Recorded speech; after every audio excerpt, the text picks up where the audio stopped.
دخمه بوم سومیال میاد مقیم کمان گرام بچه‌ها خوفتیم نیفتیم بچه‌ها ایلم با نیمه دورم شاکی دیم گشتیم چون این مادر زور میکوی اینجا میزدیم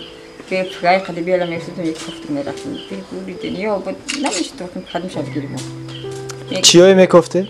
گور میکفتیم دم سه بچه را کشتن هم درک نبودن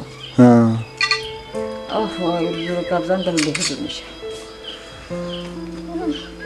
خلاص اگر چی در تقدیر تنده میشتیم صد خیلی با امامالی را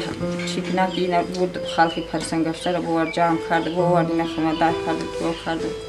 این زندگی داریم چی گردیم مگه بعد این مردن دیگر بکر دا بونی چی نگونی شکل برای هم باید کنیم این کاری خدا داشتم این روز در خدا بار سریم میاد سه فرزندتون سه تا دوازن وقت خدا گردیزم سه تا نامشون چی بودن؟ دولت دیگ رسولان دیگه این دولت دیگ شده شنا داریم بچم کی باریف صابیر دیگه سراتوس هستن همینجا سراتوس میگن چنا تشنا نیموندیم قنا خوردیم بچم چند خب قنا خوردیم نونی کردیم با آش کردیم شروعش کردیم خوردیم این موسیقی دولتی بود صابیر اکای صابیر میشه دا ایش دا بچه کال خود بودم زود نکردیم چون بودیم بچه ما کال خودشی بودیم یک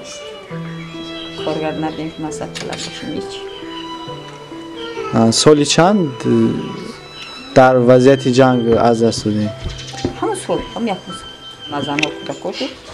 خفیدم بودم و یک شب هم چند وقت خفیدم که کلش بودم به کلا وردم دورش کردم بچه بیل درسی مرده بیل دو وقت تاچ ما چی کنم کاشتیم هیچ که نگارو رفتن از استاق با افغانستان خستنی بعد سخسرم ما را کردم تا چش اکای صابیر قپیده رفتن ها این صابیر ایش میرسه هر دوش ایش قپیده است نیره قپیده بگم که دادر تا بگم یه گرم از طاقت نکنست هر دوش یک قپیده